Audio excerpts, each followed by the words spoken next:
الحمد للہ وکفا وسلام علی عبادہ الذین اصطفیٰ اما بعد قال اللہ تعالی فی القرآن المجید ولو بسط اللہ الرزق لعبادہ لبغوا فی الارض ولکن ینزل بقدر ما یشاء انہ بعبادہ خبیر بصیر سبحان ربک رب العزت عما یصفون وسلام علی المرسلین والحمد للہ رب العالمین اللہم صلی علی سیدنا محمد وعلی آل سیدنا محمد وبارک وسلم۔ امام ربانی مجدد ثانی رحمۃ اللہ لکھتے ہیں کہ جب رات کا گہرا اندھیرا ہوتا ہے تو سورج طلوع ہونے سے تقریباً 1.5 گھنٹے پہلے صبح صادق ہوتی ہے، روشنی نمودار ہونا شروع ہوتی ہے، پھر یہ روشنی بڑھتی ہے حتیٰ کہ طلوع سے چند منٹ پہلے اتنی روشنی ہوتی ہے جیسے کہ سورج طلوع ہو گیا۔ بعض دفعہ لوگوں کو ٹائم دیکھنا پڑتا ہے کہ جی سورج طلوع ہوا ہے یا نہیں ہوا، اتنی روشنی ہوتی ہے۔ فرماتے ہیں اسی طرح رمضان مبارک کا سورج طلوع تو ہوتا ہے پہلی رمضان سے، لیکن اس کی صبح صادق 15 شعبان سے شروع ہو جاتی ہے، اور یہ روشنی ہر دن بڑھتی رہتی ہے حتیٰ کہ رمضان سے ایک دن پہلے اتنی ہی روشنی ہوتی ہے جیسے کہ رمضان کی اپنی نورانیت ہوتی ہے۔ آج کی رات اس لحاظ سے بڑی اہم رات ہے کہ آج کی رات میں بجٹ بنتا ہے۔ جس دن بجٹ پیش ہونا ہوتا ہے اس دن بجٹ نہیں بنتا، بہت پہلے تیاری شروع ہوتی ہے، پھر ہوتے ہوتے فائنل ہوتا ہے، تو گویا آج انسان کے آنے والے سال کا بجٹ بننا شروع ہو جائے گا۔ پھر اللہ تعالیٰ بندوں کو موقع دیں گے کہ میرے بندے روئیں دھوئیں مجھ سے معافیاں مانگیں، میں ان کی دعاؤں پر ان کے بجٹ کو تبدیل کر دوں گا۔ اور پھر جب 27 رمضان آئے گی تو یہ بجٹ فرشتوں کے حوالے کر دیا جاتا ہے امپلیمنٹیشن کے لیے، اور ایک دفعہ فرشتوں کے حوالے کر دیا پھر اس میں تبدیلی نہیں ہوتی۔ ہم کیا کرتے ہیں کہ جب وقت ہوتا ہے دعا کرتے نہیں، اور جب وقت ہاتھ سے نکل جاتا ہے پھر روتے پھرتے ہیں۔ حضرت تقدیر بدل بھی تو سکتی ہے، لیکن اللہ پابند ہے کسی کا۔ مانگو، جب اللہ فرماتے ہیں مجھ سے مانگو میرے بندو، میں تمہیں دینے کے لیے تیار ہوں۔ حدیث مبارکہ میں آتا ہے کہ 15 شعبان کی رات اللہ تعالیٰ مقام آسمان دنیا پہ نزول فرماتے ہیں اور بندے سے پوچھتے ہیں حل من سائل فاعطی علی، ہے کوئی سوال کرنے والا کہ جس کو میں عطا کر دوں۔ جب اللہ خود پوچھ رہے ہیں کہ ہے کوئی مانگنے والا تو ہم کیوں سوتے ہیں، کیوں غفلت میں رہتے ہیں؟ ہمیں چاہیے کہ اس وقت مانگیں۔ لہذا آئندہ سال کتنے لوگوں کی موت آئے گی، کتنے لوگوں کو رزق ملے گا، کتنا ملے گا، صحت ہوگی، بیماری ہوگی، عزت ہوگی، ذلت ہوگی، یہ سب کے فیصلے آج کی رات ہونا شروع ہو جائیں گے۔ حدیث مبارکہ میں ہے نبی علیہ السلام نے فرمایا ان الرزق لیطلب العبد کما یطلب اجلہ، رزق انسان کو اس طرح ڈھونڈتا ہے جس طرح انسان کو موت ڈھونڈتی ہے، مگر رزق تیز رفتار ہے، پہلے پہنچ جاتا ہے، موت بعد میں پہنچتی ہے۔ آج کے دور میں انسان تنگ دستی سے جتنا ڈرتا ہے، اگر اتنا خدا سے ڈرے تو یہ اللہ کا ولی بن جائے۔ عجیب بات ہے کہ آج کے دور میں زیادہ کھا کر مرنے والوں کی تعداد زیادہ ہے۔ شوگر کس کو ہوتی ہے؟ زیادہ چینی کھانے سے۔ بلڈ پریشر کس کو ہوتا ہے؟ زیادہ نمک کھانے سے۔ دل کی بیماریاں کس کو ہوتی ہیں؟ زیادہ چربی والی غذائیں کھانے۔ تو زیادہ کھانے والوں کی تعداد زیادہ ہے، پھر بھی ہم رزق کے پیچھے بھاگتے تھے، جبکہ اللہ نے ہمارے رزق کا فیصلہ فرما دیا۔ ایک زمانہ تھا کہ مانگنے والا جو فقیر تھا نا، وہ روٹی کے لیے پیسے مانگتا تھا۔ پھر ایک وقت آیا کہ جب اس کو روٹی دی جاتی تھی کہتے ہیں جی مجھے روٹی نہیں چاہیے، مجھے سگریٹ کے لیے پیسہ چاہیے۔ اب اس کو سگریٹ کے لیے پیسے دیتے ہیں تو کہتے ہیں نہیں جی مجھے تو ایزی لوڈ کے لیے پیسے چاہیے۔ یہ نیا زمانہ آ گیا ہے۔ روٹی کو اتنی اہمیت کبھی بھی حاصل نہیں کی جتنی آج کے دور میں ہے، اور یہ انسان کی اللہ سے دوری کا سبب بن گئی ہے۔ مال کمانے کی ایک دوڑ لگی ہوئی ہے۔ عورت حسین ہو تو کہتے ہیں جی بڑی خوش نصیب ہے، مرد دولت مند ہو تو کہتے ہیں جی بڑا خوش نصیب ہے۔ حرام اور حلال کی تمیز ہی ختم ہو گئی ہے۔ شریعت نے کسب حلال کو عبادت کا درجہ دیا ہے۔ ایک صحابی نے نبی علیہ السلام سے مسافہ کیا، اس کے حال کافی سخت تھے چونکہ وہ پتھر توڑتا تھا، تو نبی علیہ السلام نے مسافہ کرنے کے بعد پوچھا تیرے ہاتھ کیوں ہیں؟ اس نے بتایا جی کہ مزدوری کرتا ہوں۔ فرمایا القاسب حبیب اللہ، ہاتھ سے کسب کرنے والا تو اللہ کا دوست ہوتا ہے۔ تو محبوب صلی اللہ علیہ وسلم نے کسب حلال کو اللہ کی دوستی کا ذریعہ بتایا ہے۔ شریعت نے اعتدال کا ضرب سکھایا ہے کہ نہ تو دین میں لگ کے دنیا کو چھوڑ دو اور نہ دین کو چھوڑ کر دنیا میں چلے جاؤ۔ ایک ہوتی ہے رہبانیت، ایک ہوتی ہے اباہیت۔ رہبانیت کہتے ہیں سب کچھ چھوڑ چھاڑ کے الگ ہو جانا، اباہیت کہتے ہیں کہ روٹی کپڑا اور مکان کو مقصد زندگی بنا لینا۔ آج مال کی وجہ سے لوگوں کی عزت کی جاتی ہے۔ امیر آدمی اگر بیوقوفی کرے تو کہتے ہیں جی بھولے بادشاہ ہیں، اور غریب آدمی بیوقوفی کرے کہتا ہے بڑا بیوقوف ہے۔ یہ ذہن میں رکھیں کہ پیٹ کا مسئلہ موت تک ہی نہیں، موت کے بعد تک بھی ہے۔ چنانچہ کچھ لوگ ہوں گے جہنم میں جن کو زقوم کھلایا جائے گا، جن کو پیپ پلائی جائے گی، جن کو گرم پانی پلایا جائے گا۔ نبی علیہ السلام نے ارشاد فرمایا اکثر شبعان فی دنیا اکثر جوعا فی الآخرہ، کہ جو دنیا میں اکثر پیٹ بھرا رہے گا آخرت میں اکثر وہ پیٹ خالی ہوگا۔ فتاوی ہندیہ میں لکھا ہوا ہے کہ جو پیٹ بھرا انسان ہوتا ہے نا، اس کی نصیحت کا دوسروں پہ اثر نہیں ہوتا، اور یہ تجربے والی بات ہے۔ کوئی بھی پیٹ بھرا انسان ہو وہ نصیحت کرے تو لوگوں کے کانوں سے گزر جاتی ہے، دل پہ کسی کے اثر ہوتا ہی نہیں ہے۔ اللہ تعالیٰ فرماتے ہیں وَمَنْ أَعْرَضَ عَنْ ذِكْرِي فَإِنَّ لَهُ مَعِيشَةً ضَنْكًا، اور جو میری یاد سے منہ موڑے میں اس کی معیشت کو تنگ کر دوں گا۔ وَنَحْشُرُهُ يَوْمَ الْقِيَامَةِ أَعْمَى، اور قیامت کے دن میں اس کو اندھا کھڑا کروں گا۔ تو انسان کی بدعمالی رزق کے دروازے بند کر دیتی ہے۔ یہ ذہن میں رکھنا کہ تدبیر پیالہ ہے مگر اللہ ہی دینے والا ہے۔ سود سے انسان کے مال کی برکت ختم ہو جاتی ہے، اور زکوٰۃ دینے سے انسان کے مال میں برکت آ جاتی ہے۔ اس لیے مال کی طلب میں اجمال ہو، اضطراب نہ ہو۔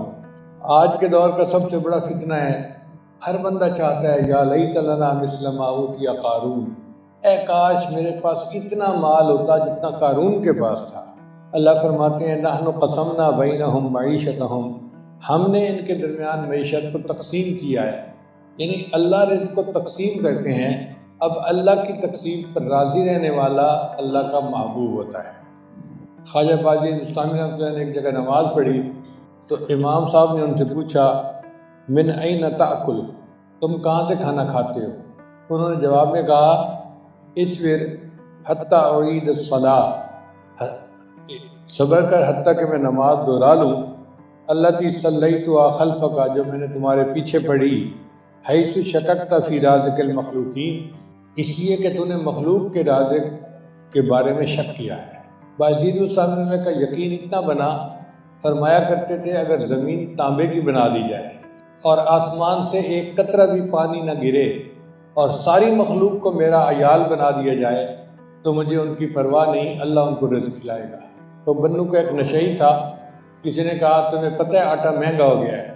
کہتا جی مہنگا کیا ہے تو اپنے لیے کیا ہے، ہمیں تو پکی پکائی دینی ہے۔ تو بات ایسے ہی ہے کہ اللہ تعالیٰ تو ہمیں پکی پکائی ہی دیتا ہے۔ علماء نے لکھا ہے کہ رزق کی 16 کنجیاں ہیں جن سے انسان کا رزق بڑھتا ہے۔ یہ بات غور سے سننے والی ہے۔ پہلا، نماز کا اہتمام۔ اللہ فرماتے ہیں وَأْمُرْ أَهْلَكَ بِالصَّلَاةِ وَاصْطَبِرْ عَلَيْهَا لَا نَسْأَلُكَ رِزْقًا نَحْنُ نَرْزُقُكَ، تم اپنے اہل خانہ کو نماز کی حکم دو اور اس پر جمے رہو، ہم تم سے رزق نہیں کمانا چاہتے، رزق کی تمہیں ہم دیں گے۔ یعنی نماز کی پابندی سے رزق ملتا ہے۔ اور آج نمازوں میں ہی جو ہے ہم گڑبڑ کرتے ہیں، فجر کی نماز قضا، عشاء کی نماز قضا، عورتیں اسی سوچ میں رہتی ہیں میں مہمانوں کو چائے دے کے ابھی نماز پڑھتی ہوں، میں ابھی صفائی کر لوں نماز پڑھتی ہوں، اور شیطان نماز قضا کروا دے۔ اس لیے بہتر یہ ہے کہ انسان باوضو رہے اور جیسے ہی وقت ہو جائے فوراً نماز پڑھے تاکہ حکم ادا ہو جائے۔ دوسری رزق کی کنجی ہے استغفار۔ اللہ فرماتے ہیں فَقُلْتُ اسْتَغْفِرُوا رَبَّكُمْ إِنَّهُ كَانَ غَفَّارًا۔ امام قرطبی رحمۃ اللہ نے لکھا ہے کہ گناہوں کی معافی مانگنے سے بارش ملتی ہے اور انسان کا رزق وسیع ہوتا ہے۔ حدیث مبارکہ میں ہے کہ نبی علیہ السلام نے فرمایا من اکثر من الاستغفار جعل اللہ له من كل هم فرجا ومن كل ضیق مخرجا ویرزقه من حیث لا یحتسب، جو استغفار کی کثرت کرتا ہے اللہ تعالیٰ ہر پریشانی سے اس کو بچاتے ہیں اور ہر تنگی سے اس کا راستہ نکال دیتے ہیں اور رزق دیتے ہیں جہاں سے اس کو اندازہ بھی نہیں ہوتا۔ رزق کی تیسری کنجی ہے انفاق فی سبیل اللہ، اللہ کے راستے میں خرچ کرنا۔ جو بندہ اللہ کے راستے میں خرچ کرتا ہے اللہ اس کے رزق میں برکت دے دیتا ہے۔ خرچ کرنے سے مال گھٹتا نہیں، بڑھتا ہے۔ چنانچہ اللہ فرماتے ہیں وما انفقتم من شیء فهو یخلفہ، تم اللہ کے راستے میں جو خرچ کرو گے اس کا بدلہ تمہیں ضرور ملے گا۔ وما تنفقوا من خیر یوفى الیکم، تم جو اللہ کے راستے میں خرچ کرو گے تمہیں اس میں سے اس کا حصہ واپس ملے گا۔ اس لیے فرمایا انفق ینفق علیک، تم خرچ کرو تو تمہارے اوپر خرچ کیا جائے گا۔ نفق کہتے ہیں سرنگ کو، سرنگ میں اگر پہلی گاڑی نکل جائے تو دوسری اندر آ جاتی ہے، اگر پہلی اٹکی رہے تو دوسری اندر داخل نہیں ہو سکتی۔ اسی طرح انسان اللہ کے راستے میں خرچ کرتا ہے تو اللہ تعالیٰ مزید رزق کو عطا فرما دیتا ہے۔ عبداللہ ابن عمر نے فرمایا کرتے تھے ان للہ اقواما اختصهم بالنعم لمنافع العباد، اللہ نے کچھ بندوں کو اس لیے پیدا کیا ہوتا ہے کہ ان کے ذریعے سے اپنے بندوں کو نفع عطا فرمانا ہے۔ چنانچہ جن کو پیسے ملے اور وہ اس کو اللہ کے راستے میں خرچ نہ کریں اللہ ان کے رزق کو تنگ کر دیتے ہیں۔ آپ خود غور کریں، اگر کسی ڈاکیے کو ڈاک دی جائے کہ بھئی پہنچاؤ اور وہ نہ پہنچائے تو ڈاکیا بدل دیا جاتا ہے۔ اسی طرح جو لوگ اللہ کے راستے میں خرچ نہیں کرتے اللہ تعالیٰ ان سے رزق لے لیتے ہیں، پھر آ کے کہتے ہیں حضرت ایک وقت تھا مٹی کو ہاتھ لگاتے تھے سونا بن جاتی تھی، آج تو سونے کو ہاتھ لگاتے ہیں تو مٹی بن جاتی ہے۔ بھائی جب وقت تھا اگر تم اس وقت رزق کی قدر کرتے اللہ کے راستے میں خرچ کرتے تو اللہ تمہیں دیتے رہتے، اب تم نے دینا بند کر دیا تو اللہ نے تمہیں بھی دینا بند کر دیا۔ مشہور واقعہ ہے کہ رابعہ بصری کے پاس مہمان آئے، عشاء کا وقت ہو چکا تھا، سب انتظار میں تھے کہ مہمانوں کو کھانا پیش کیا جائے۔ دروازے پہ دستک ہوئی تو انہوں نے اپنی باندی سے کہا کہ دیکھو کون آیا ہے۔ انہوں نے جی کوئی بندہ آیا ہے اور وہ روٹیاں لے کے آیا ہے۔ بھئی کتنی روٹیاں؟ جی 9 روٹیاں۔ کہنے لگی نہیں یہ میری نہیں ہے، اس کو کوئی چلا جائے۔ آج جب وہ چلا گیا تو پھر کافی دیر ہو گئی، اب مہمان اور پریشان کہ اتنی رات ہو گئی پتہ نہیں کچھ ملے گا بھی صحیح یا نہیں۔ چنانچہ پھر دروازہ کھٹکا، پھر باندھی گئی، آ کے بتایا جی 9 روٹیاں لایا ہے۔ ان کا نہیں میرا حصہ نہیں۔ تو اس پر باندھی نے پوچھا کہ آپ کیوں نہیں قبول کر رہے 9 روٹیاں؟ ان کا اس لیے کہ میرے پاس 1 روٹی صبح تھی، ایک سائل آیا تھا اور میں نے اس کو دے دی تھی، اب اللہ کا وعدہ ہے کہ 1 کے بدلے 10 دینی ہے تو یہ 10 روٹیاں ہیں۔ اس نے کہا جی معاف کر دیں، روٹیاں 10 ہی تھیں، 1 میں نے اپنے لیے رکھ لی تھی۔ تو اللہ 1 کے بدلے 10 اسی دنیا میں دیتا ہے۔ ہمارے ہاں ایک گاؤں میں ایک عورت تھی، اس کو رابعہ بصری کی بہن کہتے تھے، حاتم طائی کی بہن کہتے تھے، کیونکہ وہ بہت ہی سخی عورت تھی۔ اس کا گاؤں جو تھا نا وہ سڑک کے بالکل قریب تھا۔ اب لوگ دور سے چل کے آتے اور سڑک پہ کھڑے ہو کے بس کا انتظار کرتے، کبھی دیر سے ہوئے تو ان کو سڑک پہ رات بھی ہو جاتی تو پریشانی ہوتی۔ اس نے یہ محسوس کیا تو اس نے ایک کمرہ بنا دیا کہ بھئی جو مہمان آئے گا نا وہ یہاں کھڑا ہوگا اور اس کو ہم جو ہیں وہ کچھ نہ کچھ کھلا پلا دیں گے۔ اب جب مفت کا کھانا ملتا تھا تو یار لوگ پروگرام ہی ایسے بناتے کہ جی ہم جائیں گے اور رات کو وہاں پر ٹھہریں گے، رات کا کھانا کھائیں گے، صبح آگے جائیں گے۔ چنانچہ مجمع لگنا شروع ہو گیا۔ اب خیر خواہ تو ہر جگہ لوگ ہوتے ہیں، اس گاؤں کے کچھ خیر خواہ تھے، انہوں نے اس کو کہا کہ بھئی تمہاری بیوی جو ہے نا وہ تو تمہارا جو ہے نا وہ کباڑہ کر دے گی۔ اس نے کہا وہ کیسے؟ کہنے لگا دیکھو فارغ لوگ آتے ہیں کھاتے ہیں جاتے ہیں اور تمہیں تو پرواہ ہی نہیں ہے تمہارے۔ اس نے کہا ہاں بات تو ایسی ہے، اس نے سب کچھ بند کروا دیا۔ عورت نیک تھی، اس نے خامد سے شکوہ نہیں کیا، پریشان بہت تھی۔ تو خامد ایک دن آیا، کہنے لگا کہ کیا ہوا؟ کہنے لگی کہ بس آج دل ذرا پریشان سا ہے تو میں اس لیے آپ کو بتا رہی ہوں۔ اس نے کہا کوئی بات نہیں، چلو زمینوں پر چکر لگاتے ہیں، تمہاری طبیعت فریش ہو جائے گی۔ اس نے کہا بہت اچھا۔ چنانچہ اس نے بیوی کو لیا اور اپنے مربے پہنچ گیا۔ وہاں پہ کنواں چل رہا تھا۔ اب عورت کنویں کے اندر بیٹھی دیکھ رہی ہے۔ اس نے کہا اللہ کی بندی کیا دیکھ رہی ہو؟ کہنے لگی میں دیکھ رہی ہوں کہ اتنے ڈول بھر بھر کے آ رہے ہیں اور کنویں کا پانی تو ختم ہی نہیں ہو رہا۔ اس نے کہا اللہ کی بندی کبھی کنویں کا پانی ختم نہیں ہوتا، اگر ساری عمر بھی چلتا رہے تو کچھ نکلتا رہے گا اور آتا رہے گا۔ اس نے کہا اگر کنویں کا پانی ختم نہیں ہوتا تو اللہ نے تمہارے گھر میں بھی ایک کنواں جاری کیا تھا، تمہیں اس کے پانی ختم ہونے کا کیوں اندیشہ ہو گیا؟ اس کے بعد اس کے خاوند نے دوبارہ وہ مہمان خانہ شروع کر دیا اور اللہ نے ان کے رزق میں برکت عطا فرمائی۔ تیسرا سبب ہے ہجرت۔ ہجرت کرنے سے بھی رزق میں برکت آتی ہے۔ وَمَن يُهَاجِرْ فِي سَبِيلِ اللَّهِ يَجِدْ فِي الْأَرْضِ مُرَاغَمًا كَثِيرًا وَسَعَةً۔ مراغمن کہتے ہیں جائے پناہ کو۔ جو اللہ کے راستے میں ہجرت کرتا ہے اس کو جائے پناہ ملتی ہے اور اللہ اس کے رزق کو برکت عطا وسیع کر دیتے ہیں۔ چوتھی کنجی ہے تقوی۔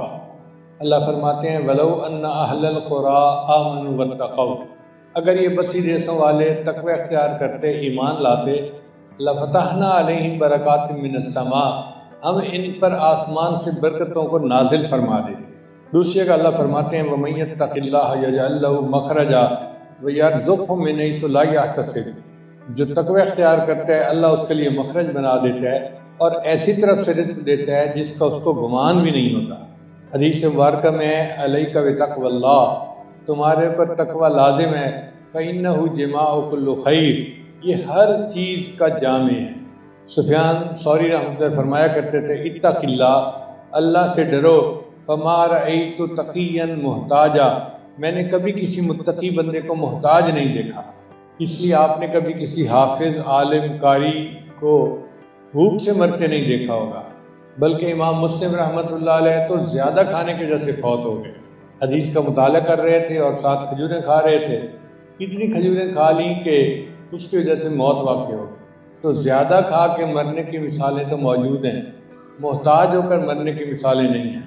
پانچویں کثرت عبادت۔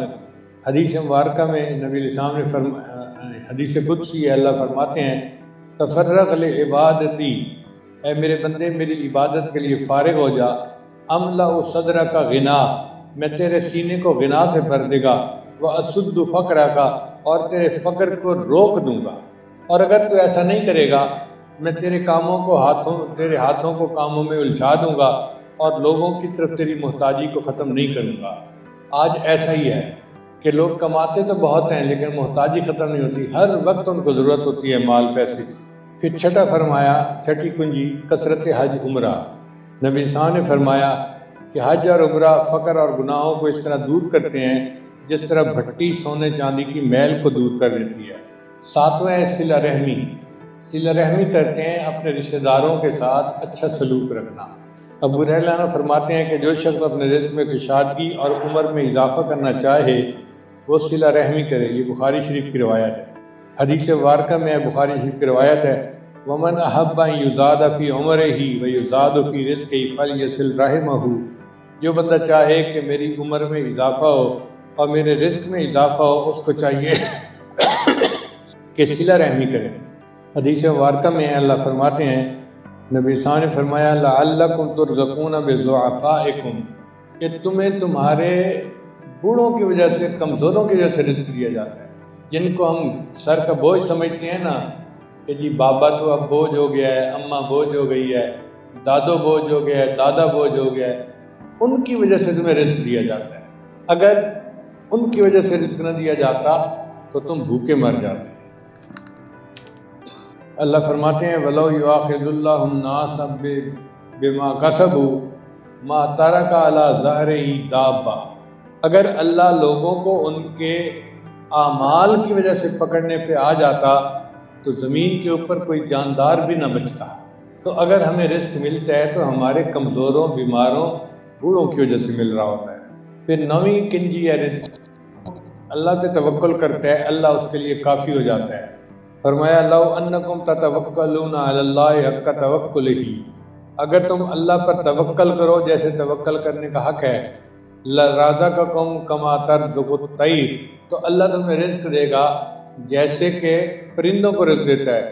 تغدو خماسا وتروح بطانا، وہ خالی پیٹ گھر سے نکلتے ہیں واپس آتے ہیں تو پیٹ بھرا ہوتا ہے، اور انسان کا معاملہ الٹا ہے، پیٹ بھر کے گھر سے نکلتا ہے اور شام کو خالی پیٹ گھر واپس آتا ہے۔ اور انسان آخر کتنا کھاتا ہے، 2 روٹی سے تو پیٹ بھر جاتا ہے، جانوروں کی تو خوراک بہت زیادہ ہے، بہت زیادہ خوراک۔ ہم نے ایک مرتبہ امریکہ میں ایک بلو ویل دیکھی، لکھا ہوا تھا اس کا وزن روزانہ 200 پاؤنڈ بڑھتا ہے۔ یعنی ایک بندے کا وزن 200 پاؤنڈ ہوتا ہے، ایک بندے کے برابر اس کا وزن روز بڑھتا ہے۔ تو میں نے ایک انگریز کو بلایا اور اس کو پوچھا کہ یہ کیا لکھا ہوا ہے، کہیں 20 کو 200 تو نہیں لکھ دیا؟ اس نے کہا سر ہم نے تو احتیاطاً 200 لکھا ہے، ورنہ تو اس کا وزن 200 سے بھی زیادہ ایک دن میں بڑھتا ہے۔ اور دیکھو اس کی خوراک مچھلیاں نہیں ہیں، وہ مچھلی نہیں کھاتی، اللہ نے اس کے اندر کچھ ایسے یہ جالیاں بنائی ہیں کہ پانی لیتی ہے اور پانی کے اندر جو چھوٹے چھوٹے جراثیم ہوتے ہیں نا وہ اٹک جاتے ہیں اس کے اندر، وہ اس کی خوراک ہوتی ہے۔ تو کھاتی ایسی چیزیں ہیں جو نظر ہی نہیں آتی، اور وزن بڑھتا ہے 200 پاؤنڈ روزانہ کے حساب سے۔ انسان کی کیا خوراک ہے؟ 2 روٹی کھانے سے پیٹ بھر جاتا ہے۔ 10ویں رزق کی کنجی ہے شکر ادا کرنا۔ اللہ فرماتے ہیں لئن شکرتم لأزیدنکم، اگر تم شکر ادا کرو گے تو ہم اپنی نعمتیں تم پر اور زیادہ فرمائیں گے۔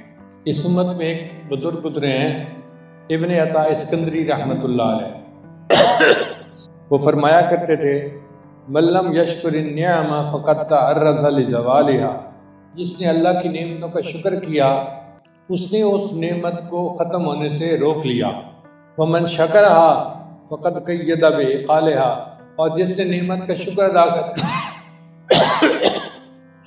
کر دیا اس نے نکیل ڈال کر نعمت کو اپنے پاس رکھ دیا۔ ہم نعمتوں کا شکر ادا کریں گے تو یہ نعمتیں ہمارے پاس رہیں گی، یہ ہم سے دور نہیں ہوں گی۔ اور 11واں ہے اہل خانہ کو سلام کرنا۔ نبی رسول نے ارشاد فرمایا ثلاثۃ کلہم ضامن علی اللہ، 3 بندے ہیں ان کی اللہ کے اوپر ضمانت ہے۔ سیدہ صدیقہ رضی فرماتی ہیں کہ نبی علیہ السلام جب بھی گھر میں تشریف لاتے تھے مسکراتے چہرے کے ساتھ آتے تھے، اہل خانہ کو سلام کرتے تھے۔ اب ہم اس سنت پر عمل کرنا بھول گئے، باہر دوستوں میں خوب کہکے لگاتے ہیں اور گھر آتے ہیں تو پھر پریشانی ہوتی ہے چہرے کے اوپر۔ کراچی کا ایک جوڑا تھا، میمن لڑکی تھی، چچا زاد بھائی بہن تھے، ان کی شادی ہوئی، دونوں نیک تھے، اچھے تھے۔ انہوں نے شادی کے 1 مہینے بعد فون کیا حضرت ہم ہر وقت ہی لڑتے رہتے ہیں، ان کے ساتھ آرگومنٹ کرتے رہتے ہیں اور ہمارا گزارا نہیں ہوتا، تو ہم نے سوچا کہ ہم ماں باپ کو بتا کے جدا ہو جائیں ایک دوسرے کو۔ تو بیوی نے مجھے مشورہ دیا ہے کہ ماں باپ کو بتانے سے پہلے حضرت جی کو بتائیں۔ میں نے کہا بھئی اگر آپ نے مجھے بتا ہی دیا ہے تو اب آپ انتظار کریں، کراچی کا میں نے پروگرام دیا ہے، میں آ رہا ہوں۔ جب میں کراچی گیا تو میں نے دیکھا کہ اصل ان کا مسئلہ یہ تھا کہ ان دنوں تاجروں کی ہڑتال چل رہی تھی، پورے ملک میں ہڑتال ہی ہڑتال تھی، کوئی ٹیکس کا مسئلہ تھا تو تاجروں نے ہڑتالیں شروع کی ہوئی تھی۔ چنانچہ بچہ جب دفتر جاتا تو کوئی آرڈر نہیں تھا، کوئی کام نہیں تھا، اور لینے والے پیسے اس کو فون کرتے تھے تو وہ بڑا پریشان ہوتا تھا۔ اب وہ شام کو جب گھر آتا تو بڑا سنجیدہ، اب وہ تو سنجیدہ حالت میں گھر آتا اور بیوی صاحبہ جو تھی وہ بند سنور کے انتظار میں ہوتی کہ میاں صاحب آئیں گے تو میں ان کے ساتھ مل کے کھانا کھاؤں گی۔ وہ 2 گھنٹے اس کے انتظار میں بھوک کاٹتی تھی، لیکن جیسے ہی گھر میں میاں داخل ہوتا اور اس کے چہرے پہ سنجیدگی ہوتی تو بیوی سمجھتی کہ اس کو میرے اندر کوئی انٹرسٹ ہی نہیں ہے۔ اس کو غصہ آتا، میں اس کی چچا زاد بہن ہوں، یہ ایم اے پاس ہے تو میں بھی ایم اے پاس ہوں، میرے پاس بھی مال پیسہ ہے، میرے اس کے ببو کے پاس مال پیسہ ہے، کمی کس چیز کی ہے؟ میں خوبصورت بھی ہوں، یہ کیوں میرے اندر انٹرسٹ نہیں لیتا؟ اب دونوں میں بحث کا سلسلہ شروع ہوتا اور پھر اسی طرح دونوں ایک دوسرے کے ساتھ جھگڑتے رہتے۔ جب میں نے ڈائگنوز کر دیا کہ اصل مسئلہ کیا ہے تو میں نے اس لڑکے کو کہا کہ دیکھو بھائی کاروبار چلتا ہے یا نہیں چلتا اس میں بیوی کا تو کوئی قصور نہیں، تم جب اپنے دفتر کا دروازہ بند کرنے لگو نا تو اپنے غموں کو اندر ڈال کے تالا لگا دیا کرو اور گھر آیا کرو تو مسکراتے چہرے کے ساتھ کہ نبی علیہ السلام کی سنت ہے، اور تم تو سنتوں پہ بڑا عمل کرتے ہو۔ کہنے لگا حضرت میں سنت پہ عمل کروں گا۔ پھر میں نے بیوی کو سمجھایا کہ دیکھیں ہمارے بزرگوں نے لکھا ہے کہ جب خامن گھر میں داخل ہو تو عورت کو چاہیے کہ وہ کسی بھی کام میں مشغول ہو اس کو چھوڑ دے، دروازے پہ آئے اور خامن کا استقبال کرے مسکرا کر۔ اس نے کہا جی میں بھی اسی طرح کروں گی۔ چنانچہ مسئلہ ہی حل ہو گیا، خامد آتا مسکراتا اور بیوی مسکرا کے استقبال کرتی اور وہ مسکراہٹیں ہی پورے گھر میں پھیل گئی۔ ایک دوسرے کے ساتھ محبت پیار کا سلسلہ شروع ہو گیا۔ 1 مہینے کے بعد انہوں نے مجھے فون کیا، حضرت ہم جیسا خوش نصیب جوڑا تو کوئی ہے ہی نہیں، ہم تو 1 مہینہ ہنی مون پیریڈ میں گزار چکے ہیں۔ ایک مسکراہٹ نے گویا ٹوٹتے گھر کو بچا لیا۔ یہ نبی علیہ السلام کی ایک سنت ہے، اگر ہم تمام سنتوں پہ عمل کریں گے تو گھر میں کتنی برکتیں ہوں گی۔ 12ویں کنجی ہے والدین کی فرما برداری۔ چنانچہ ایک حدیث مبارکہ میں آتا ہے کہ 5 چیزوں سے رزق زیادہ دیا جاتا ہے۔ جو بندہ صدقہ پر مداومت کرے، صلہ رحمی کرے، اللہ کے راستے میں جہاد کرے، ہمیشہ باوضو رہے اور والدین کی فرما برداری کرے۔ حضرت شیخ حدیث رحمۃ اللہ نے لکھا ہے کہ ایک بندہ اللہ کا ولی بن گیا، اس کی دعا قبول ہوتی تھی۔ کیوں؟ اس کے ماں باپ بدبخت تھے، وہ سور بن گئے، مگر وہ ماں باپ کا اتنا ادب کرتا تھا کہ گھر آتا تو پہلے ان کو کھلاتا تھا، بعد میں خود پیتا تھا، پہلے ان کو پلاتا تھا، بعد میں خود پیتا تھا۔ اس عمل کی وجہ سے اللہ نے اس کو مستجاب الدعوات بنا دیا تھا۔ اگر ماں باپ کافر ہیں اور ان کے ساتھ پھر بھی اچھا سلوک کرنے کا حکم ہے، تو اگر ماں باپ مومن ہیں، اللہ پر ایمان لانے والے ہیں، نمازی ہیں، نیک ہیں، پھر ہمیں اپنے ماں باپ کی کتنی قدر کرنی چاہیے۔ 13واں ہے دوام طہارت، ہر وقت باوضو رہنا۔ چنانچہ بعض صحابہ نے نبی علیہ السلام سے شکایت کی، اے اللہ کے حبیب صلی اللہ علیہ وسلم ہمیں فاقہ ہے، تنگ دستی ہے۔ تو نبی علیہ السلام نے فرمایا دم علی الطہارہ، تم ہر وقت باوضو رہا کرو، باوضو رہنے سے اللہ رزق کے اندر فراخی عطا فرما دیتے ہیں۔ اس لیے نبی علیہ السلام نے فرمایا الوضوء سلاح المومن، وضو مومن کا ہتھیار ہے۔ ہتھیار کا کیا مطلب؟ کہ اللہ شیطان سے بھی بچاتے ہیں اور اس کے رزق میں برکت بھی عطا فرما دیتے ہیں۔ 14واں ہے چاشت کی نماز، کہ چاشت کی نماز پڑھو، یہ رزق کو کھینچتی ہے، فقر کو بھگاتی ہے۔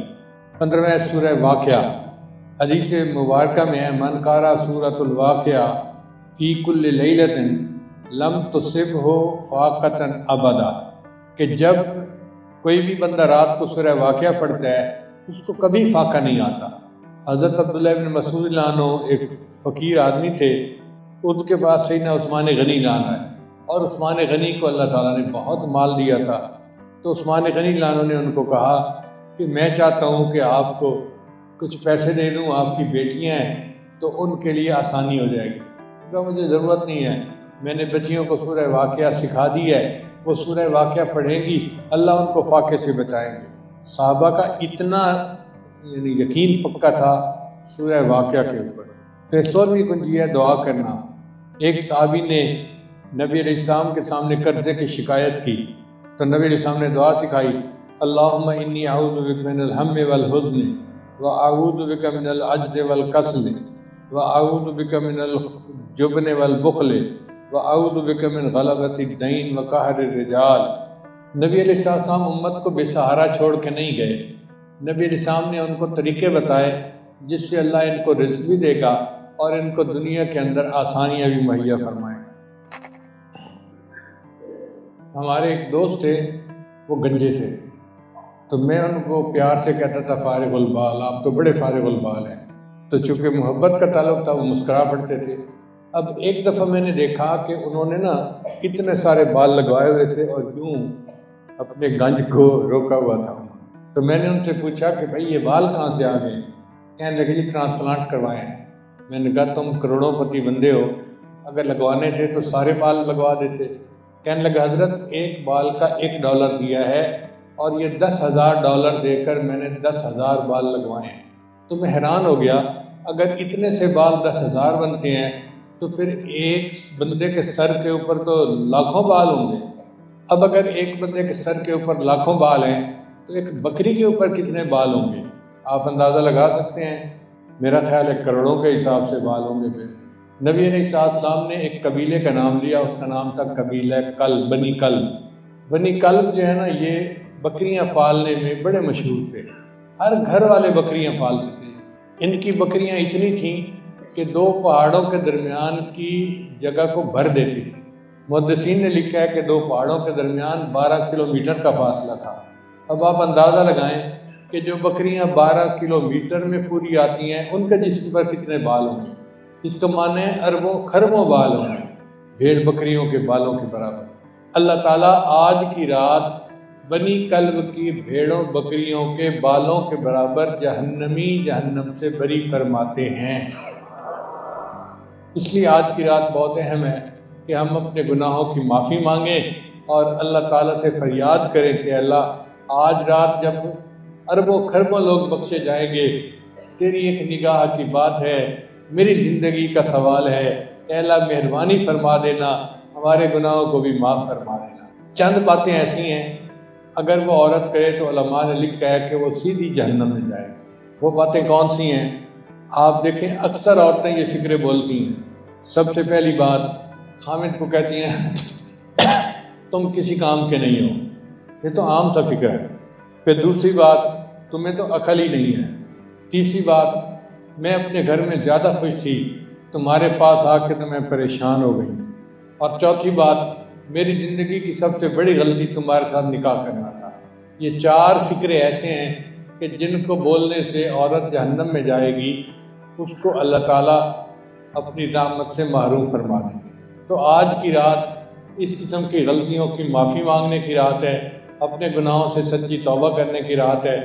دعا ہے کہ اللہ تعالیٰ ہماری سب غلطیوں کو معاف فرمائے اور ہمیں اپنے مقبول بندوں میں شامل فرمائے۔ وآخر دعوانا ان الحمد للہ رب العالمین۔ بہت سارے لوگوں نے پیغام بھجوائے ہیں کہ ہم بیت کی نیت سے آئے ہیں تو ہمیں بیت کے کلمات پڑھا دیجیے۔ تو اس وقت بیت کے کلمات پڑھائے جائیں گے۔ جتنے مرد اور عورتیں سن رہے ہیں سب ان کلمات کو سچے دل کے ساتھ پیچھے پیچھے پڑھیں۔ بسم اللہ الرحمن الرحیم۔ لا الہ الا اللہ محمد الرسول اللہ۔ آمنت باللہ وملائکتہ وکتبہ ورسلہ والیوم الآخر والقدر خیرہ وشرہ من اللہ تعالی والبعث بعد الموت۔ آمنت باللہ کما ہوا باسمائہ وصفاتہ وقبلت جمیع احکامہ اقرار باللسان وتصدیق بالقلب۔ اشہد ان لا الہ